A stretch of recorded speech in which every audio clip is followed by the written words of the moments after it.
Hi all, അസ്സാം വലൈക്കും. Welcome back to needle wave designs. ഇന്നൊരു 1 ഇയർ ബേബിൻ്റെ ബർത്ത്ഡേക്ക് ചെയ്തൊരു ഫ്രോക്കിൻ്റെ വീഡിയോയുടെ കട്ടിങ്ങും സ്റ്റിച്ചിങ്ങും ആയിട്ടുള്ള വീഡിയോ ആയിട്ടാണ് വന്നിട്ടുള്ളത്. ഈ ഒരു ഫ്രോക്ക് ആർക്കും സിമ്പിളായിട്ട് ചെയ്തെടുക്കാം. തുടക്കക്കാർക്ക് പോലും ഇത് സിമ്പിളായിട്ട് ചെയ്തെടുക്കാൻ പറ്റിയ ഒരു ഫ്രോക്കാണത്. ഈ ഒരു ഫ്രോക്ക് കസ്റ്റമർ ചെയ്യാൻ തന്നപ്പോൾ അവർക്ക് നന്നായിട്ട് പൊങ്ങി നിൽക്കണം എന്ന് പറഞ്ഞിരുന്നു. അതായത് അതിൻ്റെ അടിഭാഗത്ത് നന്നായിട്ട് പൊങ്ങി നിൽക്കണം, ബർത്ത്ഡേക്ക് ഇടാനുള്ളതാണ്, അപ്പോൾ നന്നായിട്ട് പൊങ്ങി നിന്നിട്ടുള്ള രൂപത്തിൽ ചെയ്തു തരണമെന്ന് പറഞ്ഞിരുന്നു. ഇതിന് 7 മീറ്റർ നെറ്റിൻ്റെ ഫാബ്രിക്കാണ് എടുത്തിട്ടുള്ളത്. ഇതിൻ്റെ യോക്ക് പാർട്ടിൻ്റെ ലെങ്ത്ത് വരുന്നത് 6 ഇഞ്ചാണ്. അപ്പോൾ അതേപോലെ 1 ഇഞ്ച് കൂടെ തയ്യൽ തൊങ്ങ് ഇട്ടിട്ട് 7 ഇഞ്ചാണ് ഇവിടെ മാർക്ക് ചെയ്തിട്ടുള്ളത്. അതേപോലെ ഷോൾഡർ 4 ഇഞ്ചാണ്. ഇതിൻ്റെ ആം ഹോൾ വരുന്നതും 4 ഇഞ്ചാണ്. അപ്പോൾ നമ്മൾ ക്ലോത്ത് മടക്കുമ്പോൾ ഇതേപോലെ ബാക്ക് പീസിന് 1 ഇഞ്ച് അകലം വിട്ടിട്ടാണ് നമുക്ക് സിബ് അറ്റാച്ച് ചെയ്ത് കൊടുക്കാൻ വേണ്ടിയിട്ടാണ് ഇതേപോലെ 1 ഇഞ്ച് അകലം വിട്ടിട്ട് ചെയ്യുന്നത്.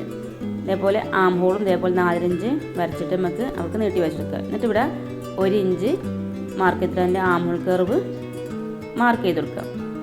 ഇതിൻ്റെ ചെസ്റ്റ് അളവ് എനിക്ക്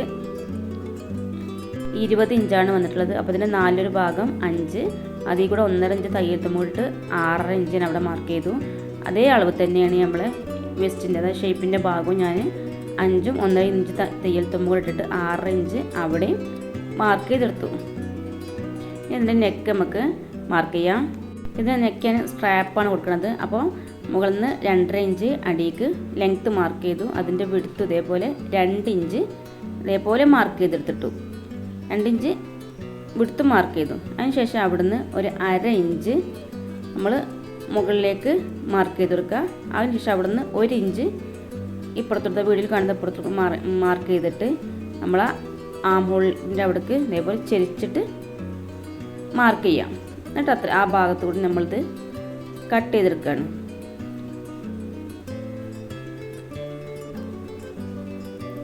ഇതുപോലെ ഉണ്ടാവും ഫ്രണ്ട് പീസും ബാക്ക് പീസും. ആ അളവ് വെച്ചിട്ട് തന്നെ ഞാനിത് കോട്ടൺ ലൈനിങ്ങിലാണ് ഇത് കട്ട് ചെയ്തെടുത്തിട്ടുള്ളത്.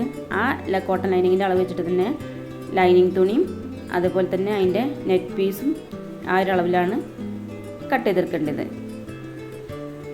ഇതിന് ഞാൻ ലൈനിങ് എടുത്തിട്ടുള്ളത് 4 മീറ്ററാണ്. അതേപോലെ തന്നെ അത് സാറ്റിൻ സിൽക്കിൻ്റെ മെറ്റീരിയലാണ് ലൈനിങ് ആയിട്ടാണ് ഇതിന് ഉപയോഗിച്ചിട്ടുള്ളത്. ഇനി അതിൻ്റെ ഫ്രണ്ടിൽ പ്ലീറ്റാണ് വരുന്നത്. അതായത് ഫ്രണ്ടിലെ യോക്ക് പാർട്ട് പ്ലീറ്റ് ഇട്ടാണ് ചെയ്തിട്ടുള്ളത്. അപ്പോൾ അതിനു വേണ്ടി ഇതേപോലെ തന്നെ 10 ഇഞ്ച് വീതി വരുന്ന ഒരു പീസ് ഇതേപോലെ നീളത്തിൽ കട്ട് ചെയ്തിട്ട് എടുക്കുക. അതിന് ഇതേപോലെ നമ്മളിങ്ങനെ പ്ലീറ്റ് ഇട്ടെടുക്കുകയാണ്. ഞാൻ ഇങ്ങനെ ഈ ഒരു ഫ്രണ്ട് പാർട്ടിൻ്റെ പ്ലീറ്റ് ഇടൽ ഈ ഒരു രൂപത്തിലാണ്. ഇപ്പോൾ അതിങ്ങനെ നിൽക്കില്ലെങ്കിൽ നിങ്ങൾക്ക് പിന്നൊക്കെ കുത്തി വെച്ചിട്ടൊക്കെ ചെയ്തേക്കാം. ആ പ്ലീറ്റ് ഒരേ ലെവലിൽ, അതായത് അടിയിലും മുകളിലും ഒരേ ലെവലിൽ വരുന്ന രൂപത്തിലാണ് നമ്മളിതിൻ്റെ പ്ലീറ്റ് ഇടേണ്ടത്. അതുപോലെ അടിഭാഗത്ത് ഇതേപോലെ ഒരേ അളവിൽ, അതായത് 1 ഇഞ്ചിൻ്റെ അളവിന് ഒരേപോലത്തെ പ്ലീറ്റ് നമ്മൾ ഇട്ടുകൊടുത്തിട്ട് മുകൾ ഭാഗത്തുനിന്ന് പ്ലീറ്റ് നീങ്ങി പോകാതെ വേണം ചെയ്യാൻ വേണ്ടിയിട്ട്. ഇനി അടിഭാഗം അടിച്ചു കഴിഞ്ഞ ശേഷം മറ്റേ സൈഡും ഇതേപോലെ തന്നെ ഒപ്പം പിടിച്ചിട്ട് ആ ഒരു അളവിൽ തന്നെ ഒപ്പം പിടിച്ചിട്ട് ഇതേപോലെ മുകൾ ഭാഗവും സ്റ്റിച്ച് ചെയ്തിട്ട് എടുക്കാം.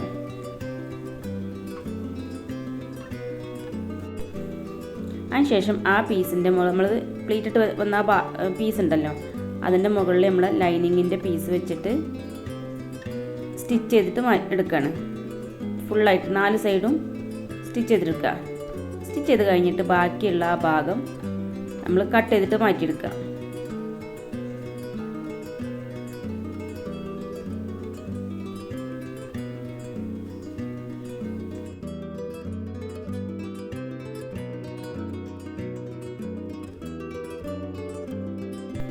ഇനി അതിലേക്ക് വേണ്ട സ്ട്രാപ്പ് നമുക്ക് കട്ട് ചെയ്തെടുക്കാം. ഇവിടെ 6 ഇഞ്ചിലാണ് എടുത്തിട്ടുള്ളത്. അതായത് 2.5 ഇഞ്ചാണ് നമ്മൾ ലെങ്ത്ത് കൊടുത്തിരുന്നല്ലോ. അപ്പോൾ 2.5 ബാക്ക് 2.5 മുന്നിൽ കൊടുത്ത് 5 ഇഞ്ചും അതിൽ കൂടെ തയ്യൽ തുമ്പും കൂടി 6 ഇഞ്ചുള്ളൊരു സ്ട്രാപ്പാണ് ഞാൻ ഇതേപോലെ സ്റ്റിച്ച് ചെയ്തിട്ട് മടക്കി ആണ് സ്റ്റിച്ച് ചെയ്ത് വെച്ചിട്ടുള്ളത്. ഇനി ഇതിനെ അറ്റാച്ച് ചെയ്യാം. നമ്മൾ ഫ്രണ്ട് പാർട്ടിൻ്റെ നല്ല വശത്ത് വെച്ചിട്ട് ലൈനിങ് അതിൻ്റെ മേലെ വെച്ചിട്ട് ഇതേപോലെ സ്റ്റിച്ച് ചെയ്തെടുക്കുക. അതുപോലെ തന്നെ ബാക്ക് പാർട്ടും അതേപോലെ തന്നെ ലൈനിങ് അടിയിൽ വെച്ചിട്ട് നല്ല വശം ലൈനിങ് നെറ്റ് ക്ലോത്തും സാറ്റിൻ ലൈനിങ് കൂടെ വെച്ച ആ ഒരു പീസ് ഉണ്ടല്ലോ, അത് വീഡിയോയിൽ കാണുന്ന പോലെ വെച്ചിട്ട് ഇതേപോലെ ആ സ്ട്രാപ്പിൻ്റെ മുകളിൽ വെച്ചിട്ട് ഇതേപോലെ ആം ഹോൾ തൊട്ട് സ്റ്റിച്ച് ചെയ്തെടുക്കുക. എന്നിട്ട് മറിച്ചിടും. ഇതുപോലെ ഉണ്ടാകും. അത് മറിച്ചിട്ട് ചെയ്യുമ്പോൾ. ഫസ്റ്റിലൊക്കെ ചെയ്യുന്നതൊക്കെ ചെറിയൊരു കൺഫ്യൂഷൻ ഉണ്ടാകും ഈ ബാക്ക് പാർട്ട് അറ്റാച്ച് ചെയ്യുമ്പോൾ. അപ്പോൾ നമ്മൾ ഒന്ന് രണ്ടോട്ടൊക്കെ നോക്കിയിട്ട് അങ്ങോട്ടും ഇങ്ങോട്ടൊക്കെ വെച്ച് നോക്കിയിട്ട് ശരിയാണോ എന്ന് അറിഞ്ഞിട്ട് മാത്രം മതി സ്റ്റിച്ച് ചെയ്യലൊക്കെ. അതുകൂടെയാണ് സിബും കൂടെ അറ്റാച്ച് ചെയ്ത് കൊടുത്തു.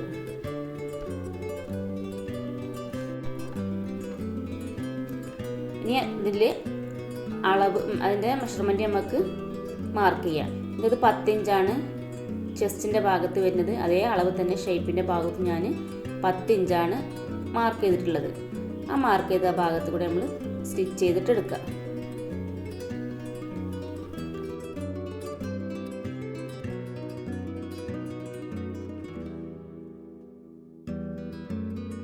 ഞാനിതിൻ്റെ കൂടെ തന്നെ ഒരു ബള്ളിയും കൂടെ വെച്ച് കൊടുത്തിട്ടുണ്ട്, നമ്മളെ ഷേപ്പ് അഡ്ജസ്റ്റ് ചെയ്ത് വെക്കാൻ വേണ്ടിയിട്ട്.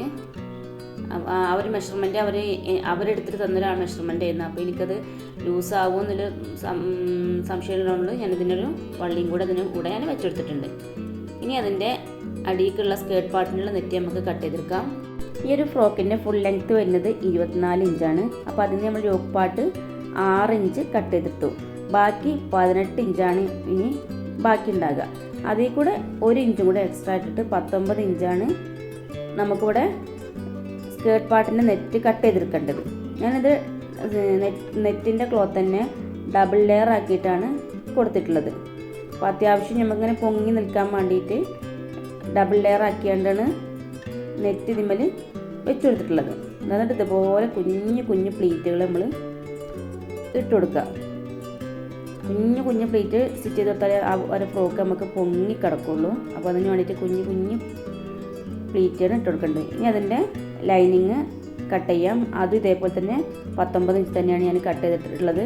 കാരണം അടി മടക്കി അടിക്കുമ്പോൾ ആ ഒരു ലെങ്ത്ത് കറക്റ്റ് ആയിക്കോളും. നെറ്റിൻ്റെ ഫാബ്രിക് നമ്മൾ അടി മടക്കി അടിക്കില്ലല്ലോ. അപ്പോൾ പിന്നെ ഈ ഒരു ഫാബ്രിക്കിൻ്റെ അടിവശം നമ്മൾ മടക്കി അടിക്കുമ്പോൾ ലെങ്ത്ത് കറക്റ്റായിട്ടുന്നുള്ളൂ. അപ്പോൾ അതേ അളവിൽ തന്നെയാണ് നെറ്റിൻ്റെ അളവും അതിൻ്റെ നേരെ താഴെ വെക്കുന്ന ലൈനിങ്ങിൻ്റെ അളവും ഒരേ അളവിൽ കട്ട് ചെയ്തിട്ടെടുത്താൽ മതി. അതിനുശേഷം ഞാനിതിന് പൊങ്ങിക്കാൻ വേണ്ടിയിട്ട് സാറ്റിന് വായിന്ന് പോയി, അതായത് സ്റ്റിഫ് നെറ്റ് അതാണ് ഉദ്ദേശിച്ചത്. സ്റ്റിഫ് നെറ്റും കൂടെ നമ്മൾ ഇതിന് ആഡ് ചെയ്തെടുക്കുന്നുണ്ട്. അപ്പോൾ കോട്ടൺ ലൈനിങ് തമ്മിൽ സ്റ്റിഫ് നെറ്റും കൂടെ ഇതിന് ആഡ് ചെയ്തെടുക്കുക. ഞാനിത് 1.5 മീറ്റർ കോട്ടൺ ലൈനിങ്ങും 1 മീറ്റർ സ്റ്റിഫ് നെറ്റുമാണ് ഇതിന് വെച്ച് കൊടുത്തിട്ടുള്ളത്.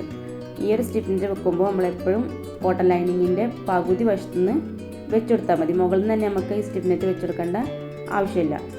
ഇനി ഇതിൻ്റെ മൊത്തത്തിലെല്ലാം സ്റ്റിച്ച് ചെയ്ത് കഴിഞ്ഞ ശേഷം ആദ്യം നമ്മൾ അടിഭാഗത്ത് കോട്ടൺ ലൈനിങ് വെക്കുക, അതിൻ്റെ മേലെ സാറ്റിൻ ലൈനിങ് വെക്കുക, അതിൻ്റെ മേലെ നെറ്റിൻ്റെ ക്ലോത്തും കൂടെ, അതായത് 2 ലെയറാക്കി വെച്ചുകൊണ്ട് ആദ്യം മേലത്തെ അടിയത്തെ നെറ്റും പിന്നെ അതിൻ്റെ മുകളിൽ ഉള്ള നെറ്റും കൂടെ വെച്ചിട്ട് 4 കൂടെ സ്റ്റിച്ച് ചെയ്തിട്ട് എടുക്കുക. സ്റ്റിച്ചിങ്ങിൽ ഏറ്റവും കുറച്ച് ബുദ്ധിമുട്ടുള്ള ഭാഗം ഇതാണ്. കാരണം ലൈനിങ്ങും കോട്ടൺ ലൈനിങ്ങും സാറ്റിൻ ലൈനിങ്ങും അതിൻ്റെ നെറ്റിൻ്റെ ഫാബ്രിക്കും ഒക്കെ പാടെ കൂടുമ്പോൾ നല്ല കട്ടിയായിട്ടുണ്ടാവും. അപ്പം സൂചി അങ്ങോട്ട് നീങ്ങി കിട്ടുകയില്ല. അപ്പം നമ്മൾ പതുക്കെ വെച്ചിട്ട് സ്റ്റിച്ച് ചെയ്തെടുത്താൽ മതി.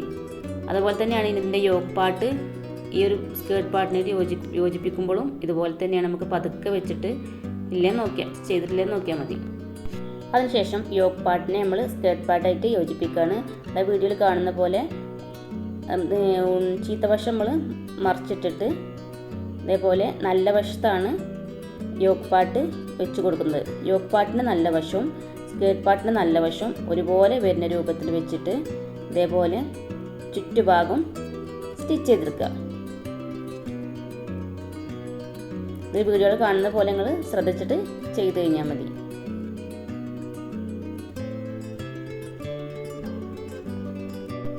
അതുപോലെ ഉണ്ടാകും. നമുക്കതിനെ സ്റ്റിച്ച് ചെയ്ത് മറിച്ചിട്ട് കഴിഞ്ഞാൽ ഇത് അതുപോലെ ഉണ്ടാവും. ഇനി അതിൻ്റെ മുകളിൽ നമുക്ക് ഭംഗിക്കും വേണ്ടി ഇതേപോലെ ഫ്ലവർ അറ്റാച്ച് ചെയ്തെടുക്കുകയാണ്. ഈ ഒരു ഫ്ലവറിൻ്റെ പാറ്റേൺ നമുക്ക് ഈ ബട്ടൺ ഹൗസിലൊക്കെ ചെന്നാൽ അവിടെ വാങ്ങാൻ കിട്ടും.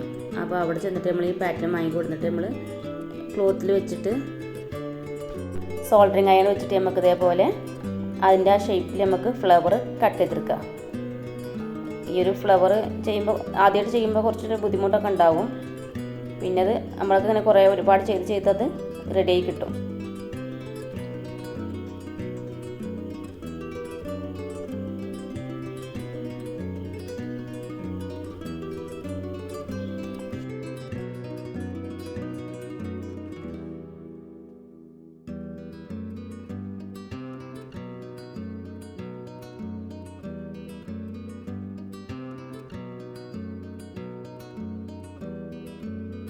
ഞാൻ ഫ്ലവറിൻ്റെ ചെറുതും വലുതും 2 ഐറ്റംസാണ് ഇതിൽ ഉണ്ടാക്കിയിട്ട് വെച്ച് കൊടുത്തിട്ടുള്ളത്. അതുപോലെ തന്നെ ആ 2 സ്ട്രാപ്പിൻ്റെ ആ ഭാഗത്തും അതേപോലെ ഫ്ലവർ അറ്റാച്ച് ചെയ്തെടുക്കുക. അതിൻ്റെ മുകളിൽ നമുക്ക് ഭംഗിക്കും വേണ്ടിയിട്ട് ഒരു മുത്തും കൂടെ ഒട്ടിച്ചു കൊടുക്കുക.